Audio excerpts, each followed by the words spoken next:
The afternoon sun poured softly through the window of Zuri's small tailor shop in Kassara City. She sat by the window, humming as her fingers danced with pearls and thread, sewing dreams into a bridal gown. On her hand sparkled a thin, golden ring, the one Kato had given her when life still felt full of promise. Back then, they had little but hope. They rode his old motorcycle through dusty streets, laughing loud and free, stopping to share fried plantains and big dreams. Kato always said he would build a business so grand that they'd never have to worry again, and Zuri believed him with all her heart. People said their love was the kind that made others believe in forever, but forever began to fade. Kato's smile grew smaller, his words shorter. Nights grew heavy with silence. Then one evening he came home smelling of gasoline, his eyes wild and distant. He kissed her like he was saying goodbye, though he didn't say the words. Zuri felt something cold settle deep inside her. When the sun rose the next morning, the spot on her finger was empty. The ring that once promised forever was gone. She searched everywhere under cushions, behind the sewing machine, even in her heart, but she knew the truth before he said it. Something between them had been sold, not just the ring but the love it stood for. And in that moment her forever quietly ended. Zuri searched the whole house until her fingers hurt and her breath came fast. She looked under the cushions, behind the sewing machine, even in the cracks of the wooden floor. Her heart pounded with every corner she checked. The little ring that once shone like her future was nowhere to be found. When she finally turned to Kato, hope still trembling in her voice, he only laughed. "Relax, Zuri," he said carelessly. "I just needed a small loan to fix the car. I'll get it back soon." She froze, her throat tightening as if the air had turned to stone. It wasn't the gold that broke her, it was the way he said it, like the ring meant nothing. Like she meant nothing. He leaned back in his chair, smiling as he talked about big business dreams. How he'd buy, fix, and sell cars, how he'd soon be a boss. His words came fast, full of confidence, but his eyes didn't meet hers. Zuri tried to speak softly, tried to make him understand how much that ring had meant to her, not for its price, but for the promise behind it. But he only waved his hand and laughed again, calling her dramatic for crying over a piece of metal. That night, he slept deeply beside her, snoring as if nothing had changed. But Zuri couldn't close her eyes. She sat on the cold floor, her back against the bed, staring at her bare finger in the moonlight. The space where the ring once sat felt like a wound she couldn't bandage. The silence in the room was so thick it pressed on her chest. She looked at her reflection in the window, the dim outline of a woman who used to smile easily, who used to believe that love was enough. Now that woman looked back at her like a stranger, tired and unsure. Zuri wrapped her arms around her knees and whispered to herself. It was never about the ring. But deep inside, she knew something precious had been lost, not just gold, not even trust, but the soft, shining faith she once had in love. And though the night was quiet, her heart was breaking loud enough for her to hear it. Kato's car business began like a shaky bridge, loud promises holding up weak truth. He spent his days running through the markets of Mbakwe, talking fast and waving his arms as if his dreams could fill the empty pockets he carried. Zuri watched from a distance, her heart sinking each time he came home with new stories about deals that never seemed to happen. He borrowed from friends, then from strangers. When that wasn't enough, he started betting, saying it was smart risk. But Zuri could see it was desperation wearing a brave face. Their home turned into a battlefield. Words became weapons. Kato shouted when the numbers didn't add up, when the calls from creditors got too many, when the lies caught up to him.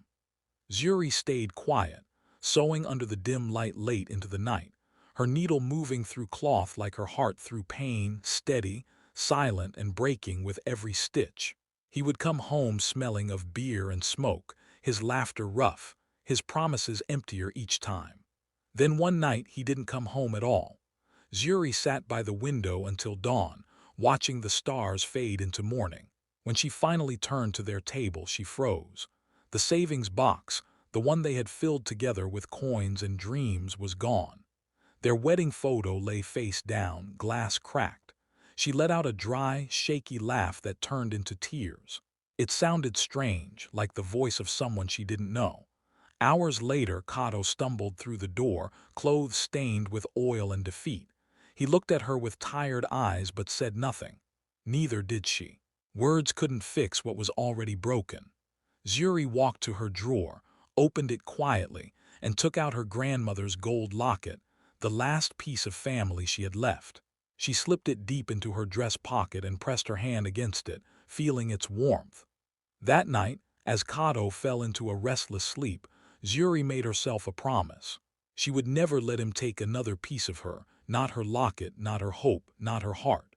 Something inside her had finally cracked, but in that crack, a small strength began to grow.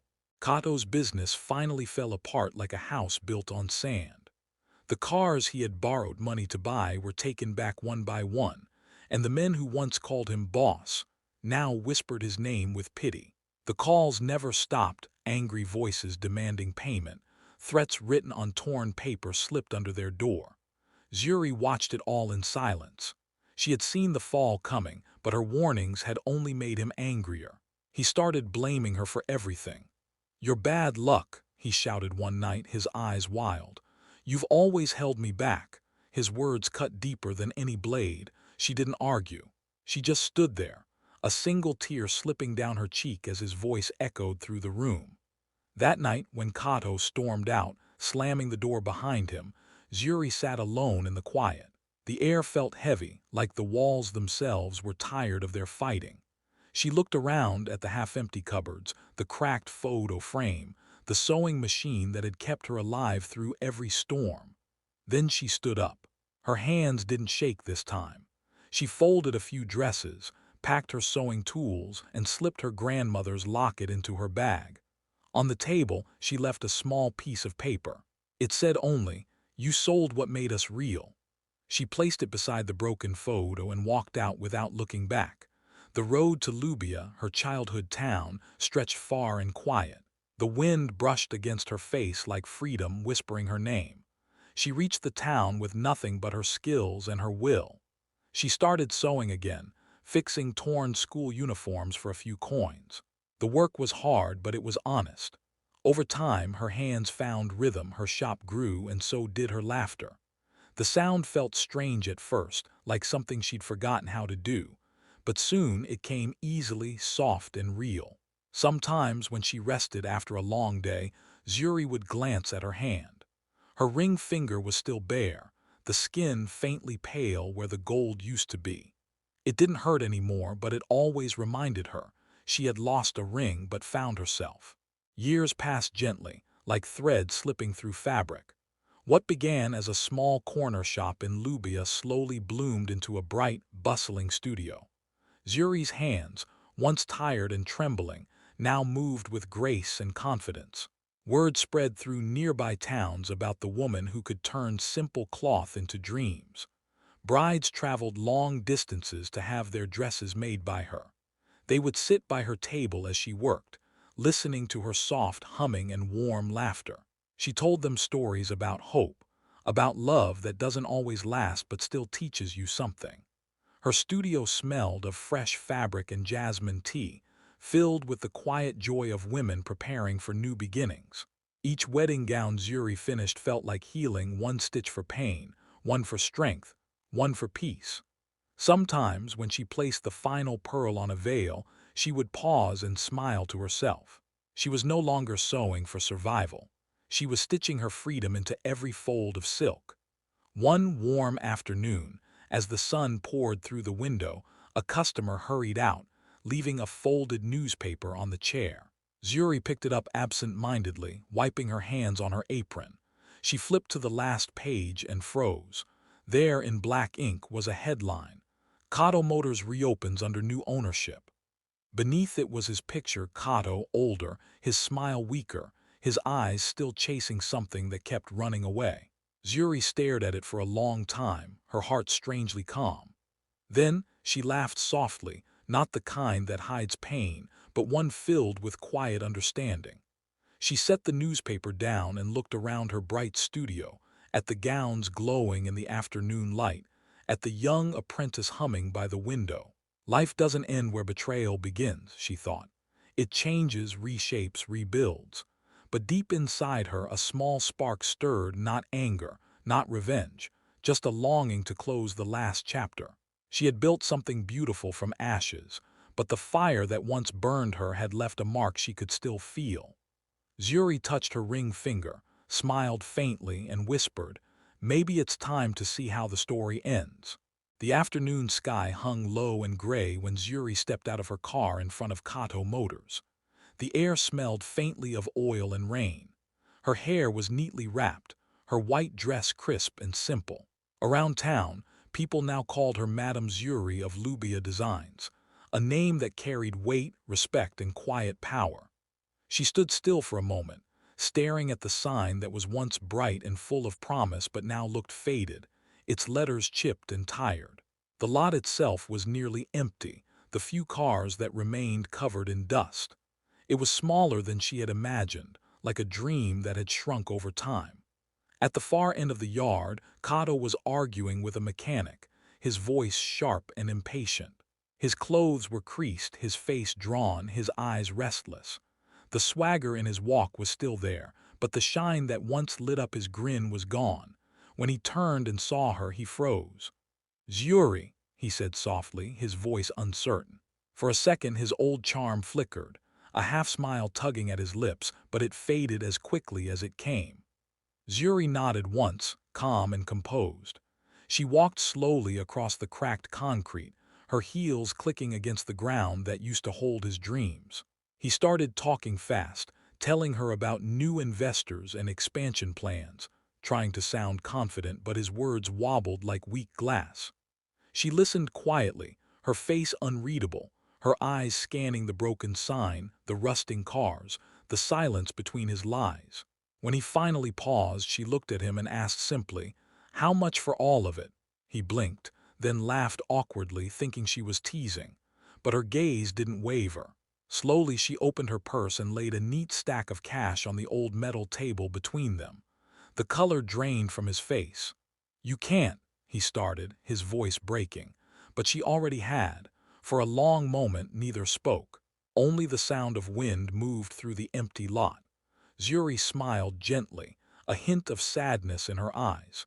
She had once dreamed of building a life with him. Now she was buying back the place where that dream had died.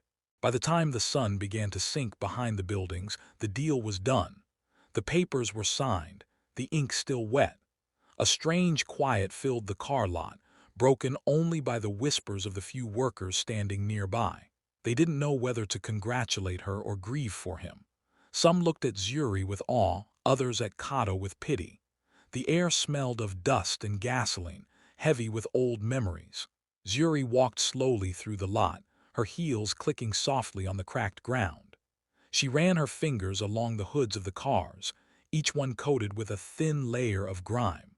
The smell of oil brought back flashes of the past, the nights he came home smelling just like this, full of excuses and broken promises. She felt her chest tighten, but she didn't look back. Not this time. Kato stood a few steps away, pale and silent. His shoulders drooped, his once proud posture now small against the fading light. He watched her move through what used to be his world, and for the first time he seemed unsure of himself. Finally his voice broke the silence, soft and trembling. "Why, Zuri, why are you doing this?" She stopped and turned toward him. Her eyes were calm but steady, her voice barely above a whisper. "Because you sold my ring for gas," she said, each word slow and clear, "and now I've bought your gas with gold." The words hung in the air, sharp and final. The silence that followed was deep enough to feel. Kato's lips parted, but no sound came out. He just stood there, the weight of her words crushing what was left of his pride. Zuri reached into her bag and pulled out a small envelope. She walked over and handed it to him gently. Inside was a single photograph, the two of them years ago, laughing under the market lights, faces young and full of love. "Keep it," she said softly. "It's all that's left worth saving." Then she turned and walked away, her heels tapping against the concrete.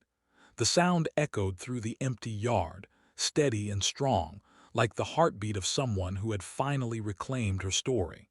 Weeks later, the once-abandoned car lot came alive again, new signs, fresh paint, bright lights that glowed against the evening sky. Zuri stood at the center of it all, the proud owner of Lubia Motors, the new name she had chosen. She had done something no one expected. She merged her two worlds, turning the car lot into a place where women could buy both cars and wedding dresses. People laughed at first, but soon, they came from every corner to see it for themselves. Brides-to-be tried on gowns beside shiny cars, and everyone whispered that Zuri was proof that heartbreak could be turned into empire. On opening day, the lot was filled with music and smiles. Cameras flashed as reporters gathered around her, asking how it felt to own the very place that once broke her heart. Zuri smiled, calm and graceful, her fingers brushing the new ring on her hand, simple, handmade, carved with a tiny flame. When someone asked what it meant, she looked up with eyes that glistened softly. "It's not a wedding ring," she said. "It's a promise to myself." The crowd fell quiet, her words sinking deep. Across town, Kato sat behind the wheel of an old truck he now drove for hire. He stopped at a traffic light and glanced up at a huge billboard. There she was, Zuri, glowing with pride and peace, her name shining across Kasura City. He let out a low, bitter laugh, shook his head and drove on, swallowed by the noise of the street. Back at her office, Zuri sat by the window, watching the sunset reflect off the rows of cars below. Her reflection glowed in the glass, strong, calm, unbroken. She whispered into the golden air, "You sold love for fuel. I turned it into fire." And in Kasura City, the woman who once lost her ring became the one who never needed one again.